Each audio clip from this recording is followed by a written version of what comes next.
My name is Cassandra Albright. I'm a 44-year-old registered nurse from outside of Charlotte, North Carolina. And on the evening of June 2nd, 2025, I died on my living room floor from the straightest COVID variant. You've seen it on the news. They talk about it every night, how fast it spreads, how it shuts down the lungs like a switch being flipped. I know because I treated the first patients who came into our hospital with it. I never thought I'd be one of them. My life wasn't anything special. It was real, though. It was a life built on 12-hour shifts, stain scrubs, and the smell of antiseptic that never quite leaves your car. I was married to my husband, David, for 20 years. When the virus entered my body, it was not just a medical event. It was a spiritual unraveling. I remember the hours before the collapse, and what struck me most was not fear of death, but the strange silence in my own soul. For years, faith had been a routine. Quick prayers whispered out of exhaustion, words that no longer reached my heart. I believed in God, but belief had become background noise, like the hum of hospital machines you stop noticing after too many nights on shift. The straightest variant came like a thief, reducing every breath into a struggle. Yet in that struggle, I felt the weight of a truth I had long avoided. Life was never under my control. As my lungs tightened, I thought less about the body failing and more about the soul unprepared. All the years of caregiving, the endless cycle of work and family duties, had left me dry in spirit. I had been serving others' survival, but what about my own eternity? The moment the disease reached its peak, I realized that faith is never proven in health or safety. It is revealed in crisis, when everything collapses and only one question remains. Do you still trust God when the breath is stolen from your body? My final moments before death were not just physical but profoundly spiritual, an unveiling of how fragile my faith had become and how desperately I needed God not as an idea, but as a presence. When the weight of my last breath faded, I entered a silence that was unlike anything I had ever known. It was not emptiness. It was fullness disguised as stillness. For a moment, I thought I had ceased to exist, but then I realized I had only shed what was temporary. My body remained behind, but my awareness was carried into a deeper reality. In that silence, there was no clock, no hospital alarms, no desperate thoughts of survival. What remained was a truth I had long ignored. I was not simply flesh and blood. I was a soul created for eternity. It startled me to realize how much of my life I had lived as if eternity were an afterthought. I had prayed, yes, but often as routine. Now, stripped of my body, I could feel what prayer was always meant to be, not words, but union. Then came something I cannot describe without failing. It was not light that greeted me, but resonance, a single pure note that seemed to contain all the beauty I had ever longed for. That note was not around me. It was within me. It held the warmth of love, the safety of home, the innocence of a child's laughter. And as I recognized it, I knew this was the song of God Himself. From that resonance, He appeared, not in the sense of form, but in presence. Jesus did not arrive to impress me with majesty, but to restore me with truth. His very being seemed woven of that perfect sound, and when His gaze met mine, something inside me aligned. For years, I had carried guilt, shame, and doubt. In an instant, all of it dissolved, not because He excused it, but because in His presence those lies had no weight. It was then I realized faith was never about holding on tightly enough. It was about letting go of the noise that had drowned my soul, so I could finally hear the note I was made to play. Standing there, or perhaps simply existing there, I felt whole for the first time.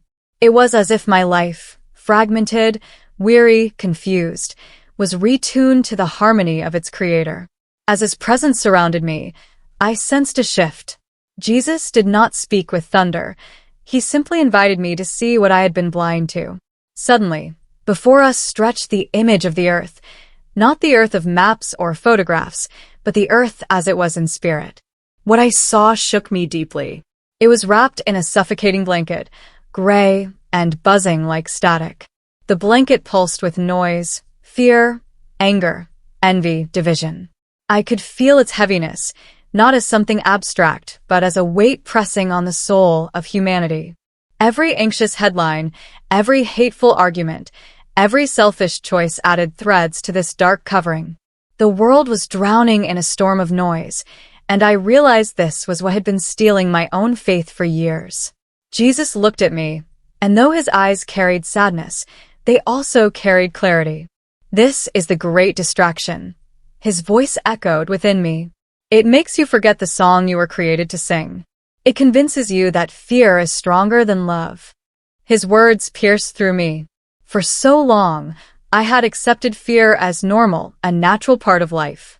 But now, in his presence, I saw it for what it was, a lie designed to silence the music of God in us. Yet, as despair began to rise in me, he urged, "Look closer." I obeyed, and in that suffocating noise, I saw a small golden thread pierce the gray. It was a simple act of love, Compressing. a stranger sharing food, a young girl comforting a Cassandra, friend, stay with a us. mother whispering a prayer. Each act released light, fragile but real, pushing back against the static. Soon, more threads appeared, weaving together into a hidden network of light. In that moment, I understood. The world is not saved by the noise of the powerful, but by the quiet love of the faithful. Heaven's song is written in the unnoticed acts of compassion that rise like golden notes against the darkness. And that song cannot be silenced. If you are reading or listening now, I invite you, write your name or your country in the comments below. Let it be a declaration that you long for his protection, so we may lift one another up before the Lord who still watches over us.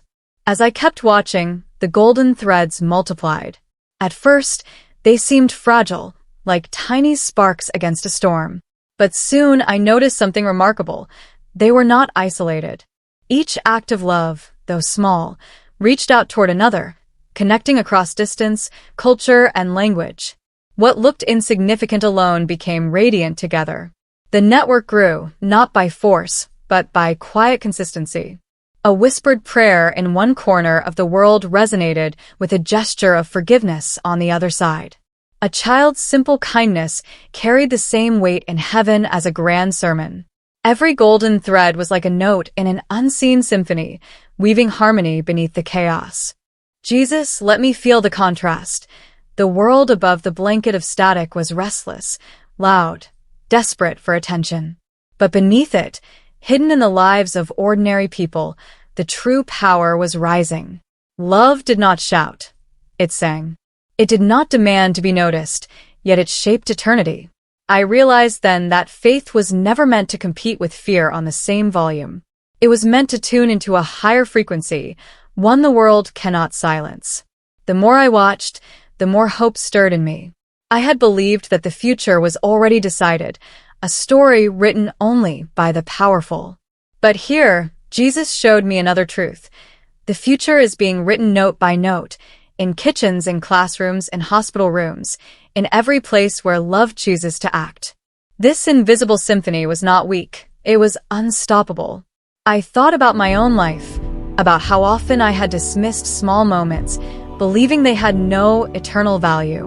Now I saw clearly, nothing offered in love is wasted.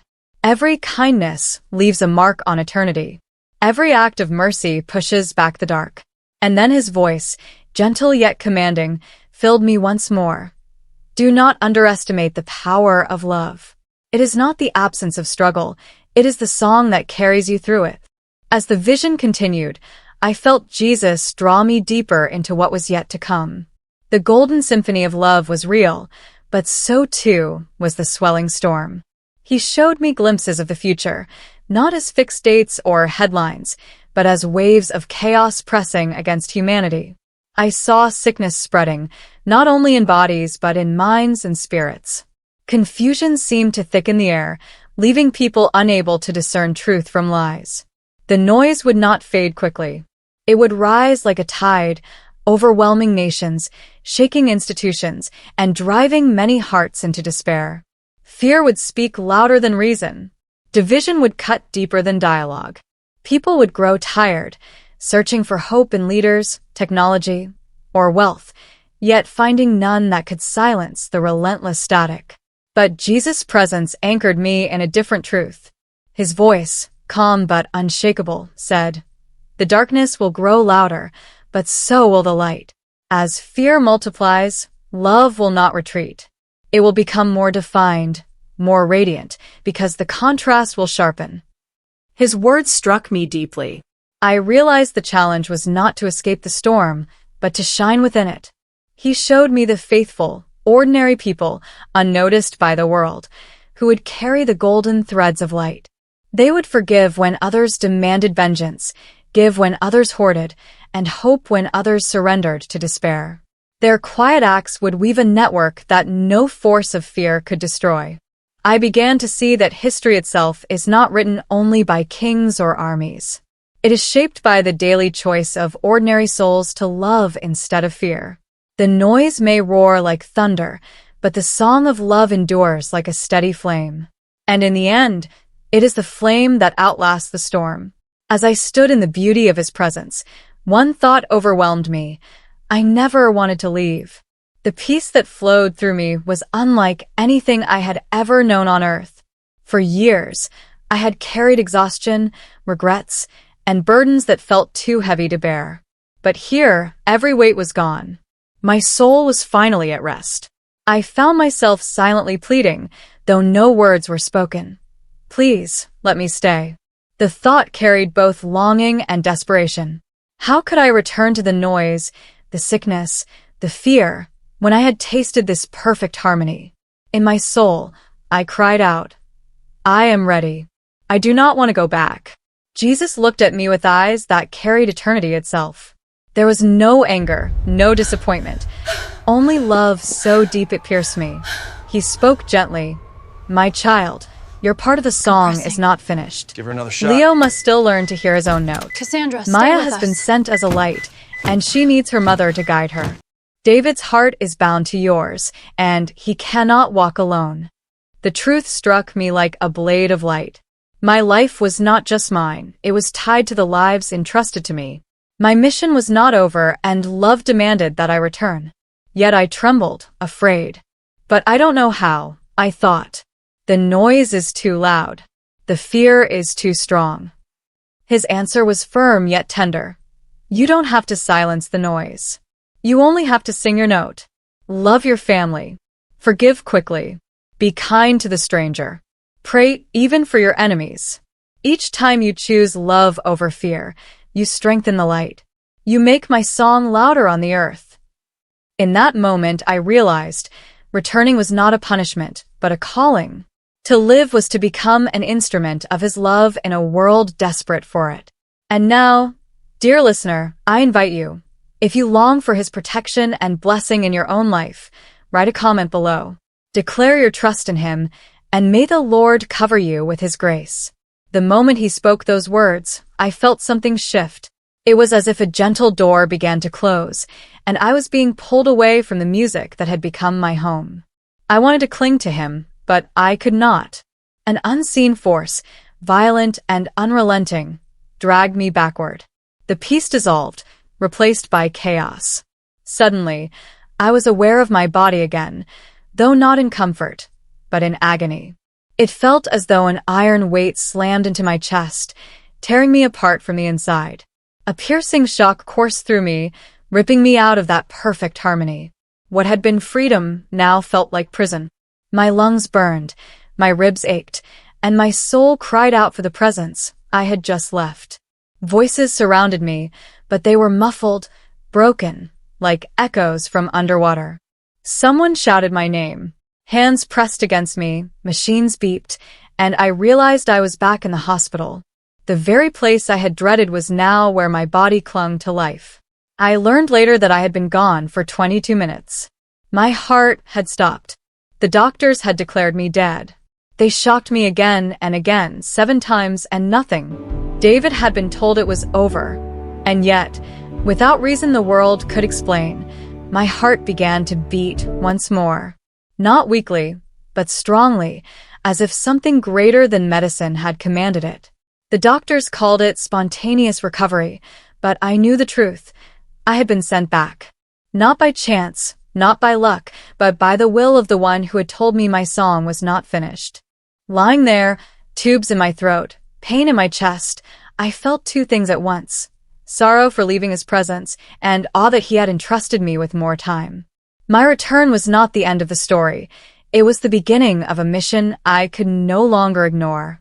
In the days that followed, as my body slowly healed, I could not escape the weight of what had been entrusted to me.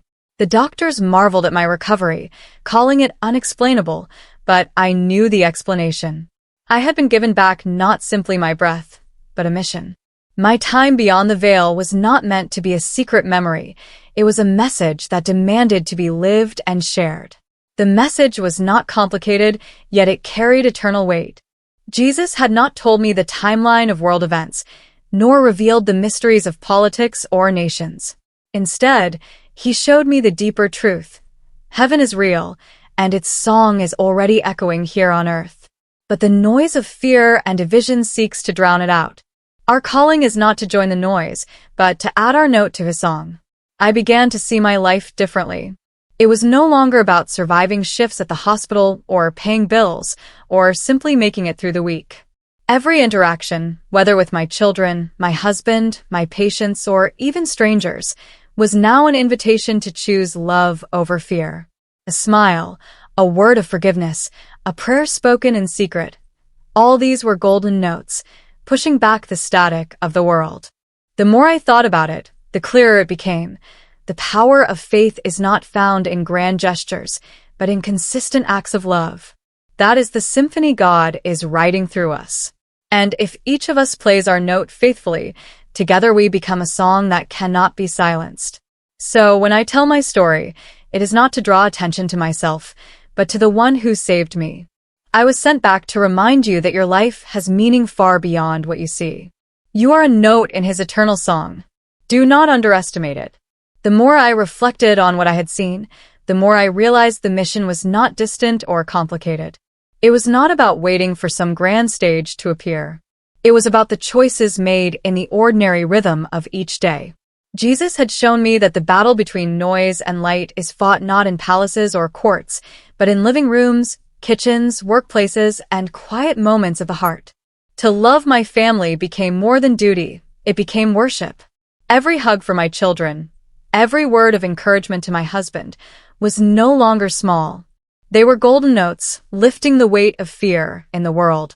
When I forgave an old hurt, I saw it differently. Not weakness, but participation in the hidden symphony of heaven. Even the smallest gestures carried eternal significance. Holding the door for a stranger, praying for someone who wronged me, Give her another shot. choosing patience instead of anger. Cassandra, stay These with became us. instruments of light. Jesus had made it clear. Each time we choose love, we strengthen the network that pushes back the darkness. This realization changed how I looked at people. The cashier at the grocery store, the driver who cut me off, the colleague who spoke harshly. All of them were not interruptions, but invitations. Each encounter was a chance to play my note in God's song. And no note, however quiet, was wasted. I want you to understand what I was shown. Heaven is not waiting far away. It is breaking through every time you love beyond yourself. That is how the kingdom advances. That is how the noise loses power. And that is why your life matters more than you know. So I ask you now, what will your note be? As my journey came full circle, one truth remained above all others. Love is the only power that endures. I had seen fear, chaos, and the suffocating noise that seeks to consume the world. I had felt the weight of death itself. Yet even there, love remained stronger. It was love that met me in the presence of Jesus. It was love that brought me back when I longed to stay. And it is love that continues to write the hidden song of heaven on earth. The world will not grow quieter on its own. The headlines will still shout, arguments will still rage, and fear will still whisper its lies. But in the middle of all that noise, we each have a choice. We can either echo the fear, or we can sing the note of love. And though the world may not notice, heaven hears every single time. I no longer measure life by years or achievements. I measure it by the moments when love breaks through, when patience replaces anger, when forgiveness heals a wound, when kindness interrupts despair. These are the treasures that last beyond the grave. These are the notes that join Heaven's symphony. So, if you remember anything from my story, let it be this. Heaven is real, and it begins when you love. You don't need a stage, a title, or perfect faith. You only need the courage to choose love over fear, again and again. That is the song Jesus is waiting to hear from you. And now I leave you with this invitation. Write your name, your city, or your nation in the comments below. Let it be your way of saying, Lord, cover me with your grace. Teach me to sing my note. And may the God who lifted me from death surround you with his protection, his peace, and his unending love.